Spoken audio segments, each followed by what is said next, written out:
Hello, welcome to another episode of Garden to Table with Rose, and I am Rose. So today, it is Saturday, June the 28th, and it's pretty early in the morning, about 8:30, and I'm out here to do a garden tour of the front. One, because my lilies are blooming, so I want to capture those, and also because I'm gonna be trimming all of my fruit and nut trees, or pruning them back, starting this today. And it is that time. Usually around the summer solstice is when I do it. I like to keep all my trees 6 feet shorter so that I can harvest things from the ground. But I'm going to start on this side, and the sun is bright. But I wasn't awake at 6 o'clock today to be out here before it really came up. But it has been really, really hot here. Over the last couple of weeks, like 90 degrees every day. Today it's only supposed to be 85, which is great. So I'm out before it gets too hot, trying to get some things done. Luckily, I don't have a lot to do anymore because the garden is set. I do have tray of zinnias that I'm going to plant, which are annuals, and then I have a tray of herbs that I got from my garden center that I'm going to put out, my second round of herbs. And then I have a few hydrangeas that are going to go in the back, but I really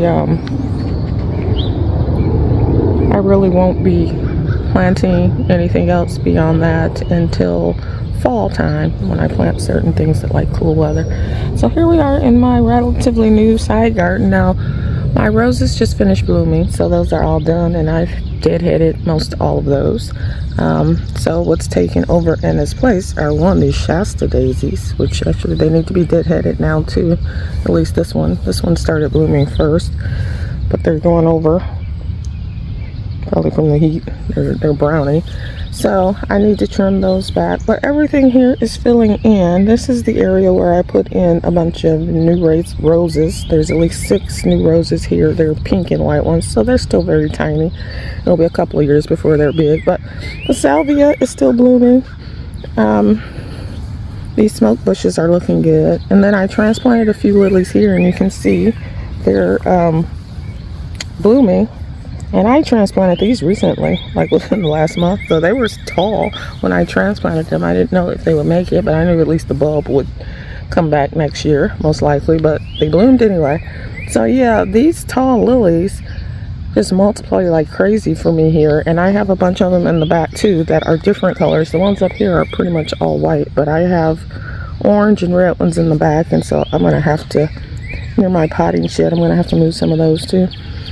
So I came in here and I pulled out all of that annual flower that I showed you last month. That was agrostemma, I think it is, or nicotiana, something like that. But it was beautiful. It was big and bushy, and it filled in this area in early spring. But I have pulled all that out because it's gone over. There's a rose left, one little pink one over there. And so in its place, all the lavender, as you can see, is blooming. So I'm not sure what variety this is. I have several kinds of lavender. I've grown some lavender from seed, and I've purchased some. These 4 big ones here I did purchase online from like Home Depot or something. They were very, very small when I planted them, and whatever kind they are, they do good here. This area over here is full sun, so I figured they'd like it in full sun and relatively dry, although it's been raining a lot here. And then there are even a couple of the lilies over here I transplanted. I did end up moving all of my big pots that I had here. I think they were getting too much sun over here or something, because one of them looks like it's maybe dying. One of the topiary trees I had, so I'm not very happy about that, but I moved them over to the other side. So yeah, all of those annuals were growing up in here, like right in this curve, this arch that I have here. So I've gotten rid of those, and it looks a lot neater and a lot cleaner. As you can see, these Limelight Prime hydrangeas are getting a lot bigger, and some of them do have the start of buds on them, so they should be blooming this year. And then that Vanilla Twist rosebud is looking fantastic, and it's growing. So everything over here is looking pretty good. I mean, I don't have much more to say about it. These blades coming up should be gladiolas. And then I noticed that this hydrangea is the biggest out of the 5 I have here. They seem to kind of get bigger as they go back. Now it's more shaded back, so maybe the Limelight Prime does like a bit of shade. But this one, as you can see, has some flower buds on it, some blooms starting, and so those will be beautiful once they get full size. I did get a new hydrangea, and it's one of the, I don't know what it's called, Bloomables, I think is the brand. But it's the ones that can turn colors if the soil is appropriate. So I have it here because I think those probably like perch shade. So I put one of them here because I had an open spot. The viburnum is huge, of course. Let's see, the little boxwoods are growing as they should. There's a little bit of a stilby in here too. And there's the other smoke bush. It's hiding back there, but it'll get tall eventually, and it'll be taller than this viburnum is the idea, so you'll be able to see it from the road. And then that, unfortunately, this bluish white, I can't even remember the name of it, but I bought that one to replace one that was huge here and died. Well, this one seems to be a low-growing spreader as opposed to a tall one, which I was hoping for, so you can't really see it. So I may have to rethink that next year and find a different one of those, that variety of plant that actually gains height. But that's what's going on this side. Luckily, it's rained every night, which has, unfortunately created this humidity, like it's like a jungle, but it has helped the plants. Everything's lush. All the sedum is nicely spread throughout this area. I mean, I started with, just maybe this much, get my shadow out of the way, of sedum here, and it's just spread over the couple of years, and I break off pieces and stick it in there and it'll grow. Sedum is very easy to propagate that way. You just really need to stick a piece in some dirt and it'll tend to grow. This is all rocks. So this is my rock garden. Under, there's a little layer of mulch on top, but under there it's all like landscape rocks. And so that was pretty much the only thing I could think of to get to grow here. And I wasn't digging up all of that. I need to cut down these, I call them burning bushes. I don't know the technical name. They were here when I got the house, but I dislike them immensely. Not only do they get huge, they turn this bright red, which I'm not really crazy about in the fall. And then they get diseased very easily. Well, I shouldn't say disease, I should say bug damage. Aphids love those things. So every couple of years I get my chainsaw and literally cut it all the way down to like a couple of feet. I would take it out, but those roots are so deep and so big that there's no way I could do that on my own. So that's why I just cut them down. But there's 2 of those, so I'll be cutting those down. And forgive the glare from the sun and the shadows, but let me keep it moving, because I'm trying to do these 20-minute videos here of these tours. But my spireas are finished blooming here in front. The bees love these. They were swarming these 3 spirea for weeks while they bloomed, and now the blooming is done, so the bees have moved on to greener pastures. I did add a bunch of annuals in the front. My nursery, actually, I guess probably most of the nurseries kind of have a clearance deal going about this time, the end of June, where they get rid of a lot of the annual flats, like bedding annuals. And so they were like half off. So I got several trays pretty inexpensively to place in places where I had gaps and just add color, because that's what annuals do, add color. I'm kind of at a lull of blooms right now. I don't have a lot of perennials that are blooming, but there are some of the annuals. I got whites, pinks, I think, and reds going through. But as you can see here, all the lilies, or most of them, are gathered here. In the fall, I really do need to move some of these out. Like I said, they just keep multiplying. And there are apple trees in there. There are apple trees in there, so I want them to have ample room. So I'm going to move a number of these out. I'm not sure where yet. They do seem to like sun. a lot of sun. So, but I am going to move them. And then this hydrangea I love. This is the Sublime. I think it's called Sublime, and it's a Proven Winners.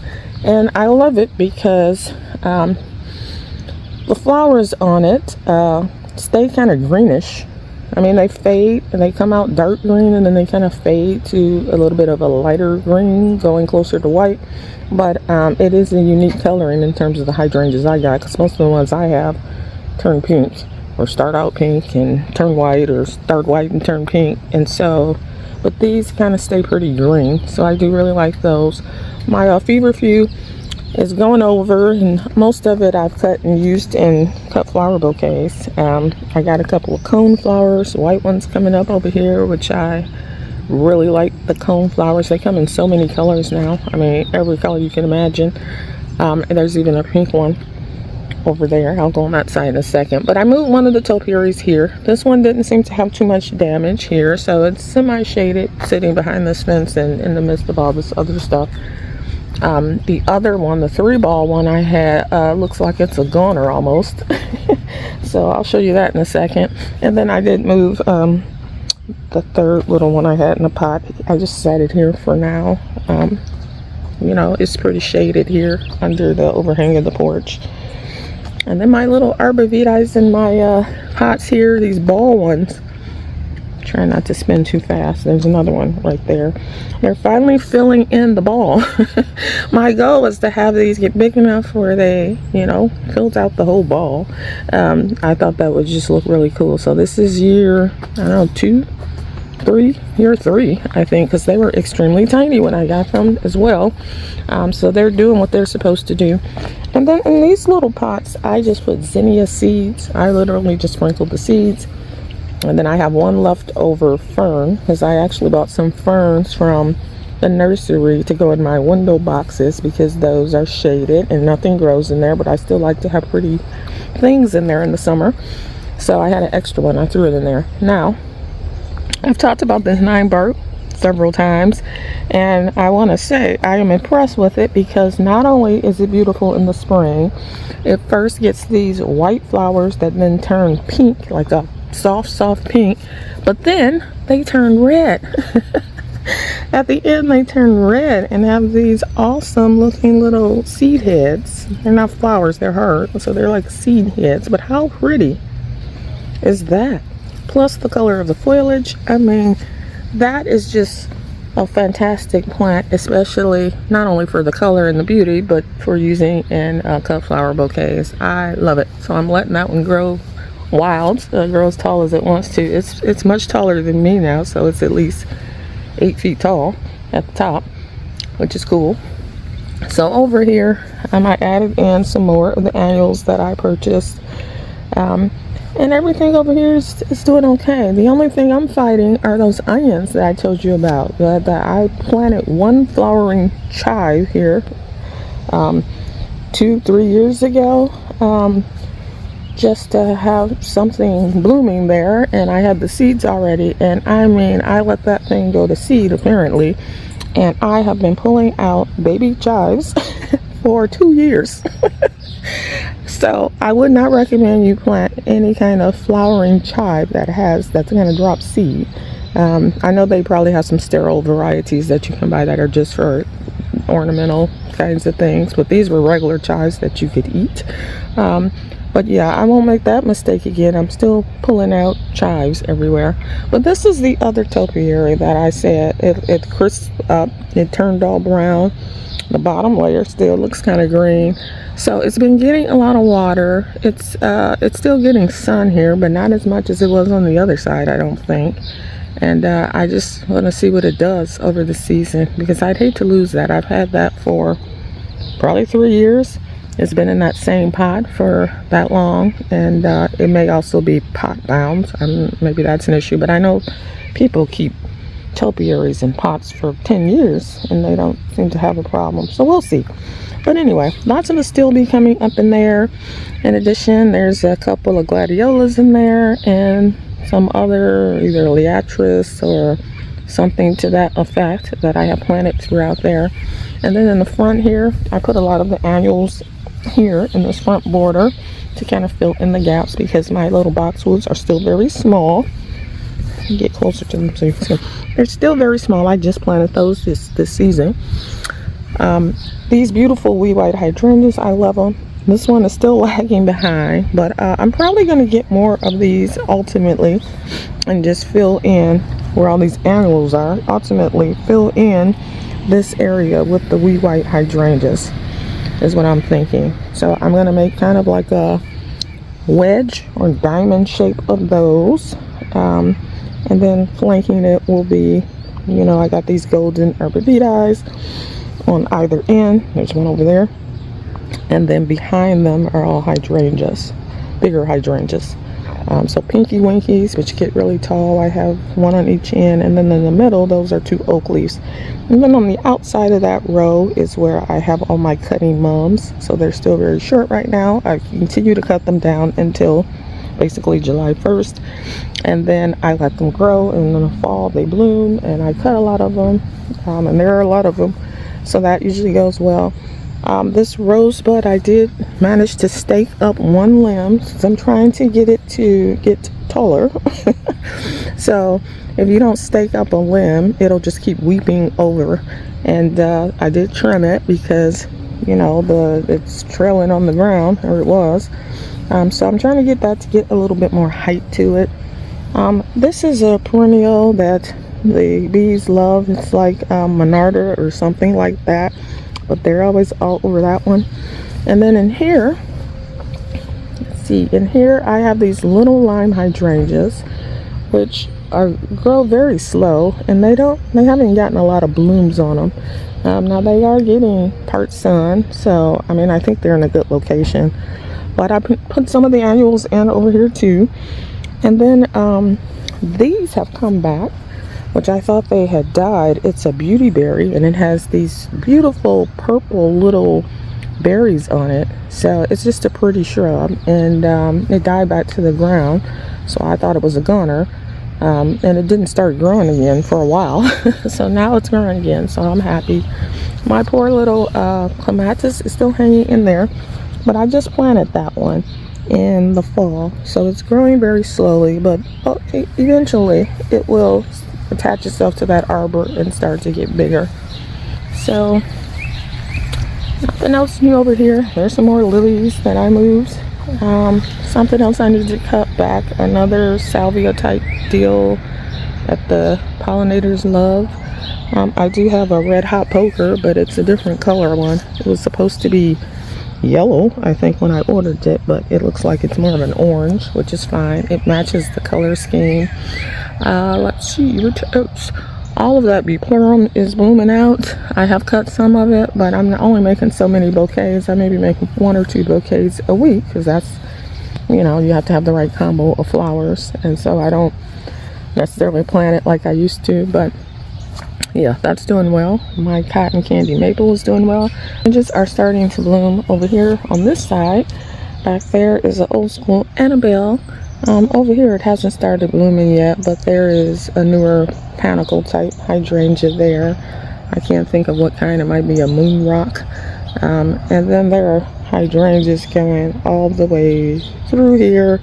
As you can see, that one's blooming. That's a ruby slippers, and there are 2 of those side by side, so they're starting to bloom. That's an oak leaf hydrangea. Behind the hydrangeas are barberries, which you can't see anymore because they're shorter than the hydrangeas. There's a lemony lace elderberry in there, and this rose of Sharon is looking majestic and beautiful.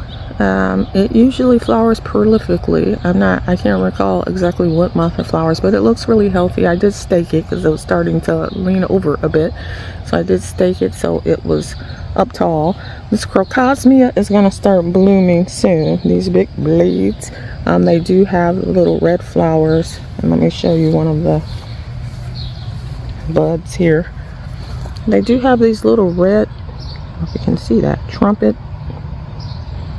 shaped flowers that the hummingbirds love, so the hummingbirds will be all over that once they start blooming. And I did divide those, and I moved some all the way over here to this side, And there's quite a few that are just starting, and they're all budded up too. And I just moved those, I think, in the fall. I put a lot of the annuals here. I love the way they look here because this has a lot of space, because these shrubs get pretty large. They're just still very small. So they're going to take up a lot of room. But I did put a lot of the red annuals here, and they look great here. But there's some geraniums in here that I've planted. There's a lilac. There's a coneflower I see back there. There's a couple of variegated leaf hydrangeas, coral bells. There's all kinds of stuff in this little area. I did leave a yarrow in here. There's a yellow one. There are actually two. It probably spread because of these things. I told you they go crazy. But that pop of color, I needed something yellow over here, so that works out for me. And I may dig one of those out at the end of the season. This is a bed of celosia, which is an annual that I'm planning to use for a cut flower. And then my little boxwoods over here are getting some size on them. And then there are more mums that line this little walkway. So lots of mums. Over here, this is an old school hydrangea, a PG tree hydrangea. And I keep limbing it up, trying to make it into a tree form. So it's looking healthy and good. And then I just got this when I went to the nursery, because they had these humongous bougainvilleas that they have in pots, obviously, because it's not for our climate. It's for a hot desert-like climate. But they have these huge ones, and then they had little ones inside. And so I got one, and I will have to take this in at the end of every season because it is not frost hardy. But right now I just have it in a little pot, and I have it staked to the hydrangea to kind of hold it up, because this is a vining plant that has sharp thorns on it. So not for everybody, but I plan to take that inside and keep it in my grow tent in the winter, and we'll see how big it gets. So I redid the window boxes finally. And like I said, these annuals were really inexpensive, so I wasn't going to put a lot of money into these window boxes, because you know I've had zero luck with them. But I got all the annuals, put those in there, and then I got ferns, a variety of different annual ferns, which like shade. And they have some beautiful varieties at my nursery that I've never seen before. But this one is like a variegated yellow leaf. You see that? Beautiful. And then this one has a very small, dainty little leaf on it. And then this one, I like, it's just whimsical. Looks more like a tree leaf. So I got some different ferns. And then I left this little yellow vining flower. I don't even know the name of it. But I got that way back in the spring, and it's one of the only things that survived in these window boxes. So I did leave those on each side. But yeah, I think it's cute. I like it. And they seem to, these little annuals, I don't know if these are geraniums or what they are, these bedding annuals, but they seem to be doing well. So far, so good in these planter boxes. So yeah, I'm liking the way those look. And then I just got to remember to feed them every week so they can get fuller and lusher and bigger. That's one thing I do slack on, is I don't fertilize every week like I should, especially the pots and planters. I just have so much stuff to do that it's a lot. Okay, now we're on the side. I will say that my butterfly bushes, these little willows I planted on the side, are surviving. I am so happy about that, because they're in shade. Butterfly bushes usually like sun, but they're in shade over here, and yep, they're getting bigger. The willows, usually, it seems to me willows grow wherever, anywhere, so they're doing well. And then this yellow butterfly bush that I thought was dead, that I transplanted over here, seems to, hopefully that's the butterfly bush. Like I said, it was a growth that came out of this big stump that I transplanted. And I'm hoping it's not a weed. I need to bring out my app and make sure it's a butterfly bush and not a weed that just grew alongside it. But at least I know I have 3 butterfly bushes that have beautiful purplish blooms on them. And with those willows in between, I think that'll be really nice once it gets mature. So it'll take a couple of years before it's, big, but that's okay. And then I have a few gladiolus that I've thrown in over here. And And this row are just fruit trees. There's 2 rows of fruit trees, and in between I put shrubs. And you know, my goal is to fill this grassy area in with lilacs as we go on here over the next year or so. What's going on this side? There's so many shrubs on the side. I will not, it will take me 30 minutes to name each one, so I will not. But these bright ones are Sun King Arilias, so I have a few of those. And then I have more 9 barks over here. This is a Rose of Sharon right here. This one is supposed to have blue flowers. Actually, it does, because it flowered last year, and it has blue flowers. There are roses mixed in here, but they don't seem to be doing well over here. I think it's too shady for them with these trees. So, like I said, I'm going to start pruning my trees, but these are my peach trees here. There are 3, and they're getting pretty tall, as you can see. Look at this one. I'm going to have to bring out a ladder to trim this one to get to the top. But they shot up like that in a month, because I trimmed all the trees when I had that peach curl issue. I trimmed everything, got rid of a lot of the foliage, and then sprayed everything with copper fungicide, and in like a month it's done this. I do have a couple of peaches. I don't know how good they'll be. Like I said, I did have that fungal infection, but I don't know if you can see that, but there are peaches there. And then I think there are a couple of peaches on this tree as well, so we'll see. But over here I got some clematis climbing up this trellis here that have white blooms on them, so those are always really pretty when they do bloom. And just, yeah, a lot of little shrubs, a lot of little roses and things over in this area. These have gone out of control, so they need to be cut back. This is all ornamental oregano, this chartreuse colored plant. I love it, but it's huge now. And then another one of these, I always call them all the same. It's like a catmint bluebeard salvia, one of those kinds of flowers with spikes that the pollinators love. So I got that going on. There is a lot of salvia over here, especially in the front. Drought tolerant things, as I've said before. This tree is getting super tall. That one I'm letting grow as tall as it wants to. And it produces beautiful pink flowers when it blooms in the spring. And then these 2 here are fruit trees.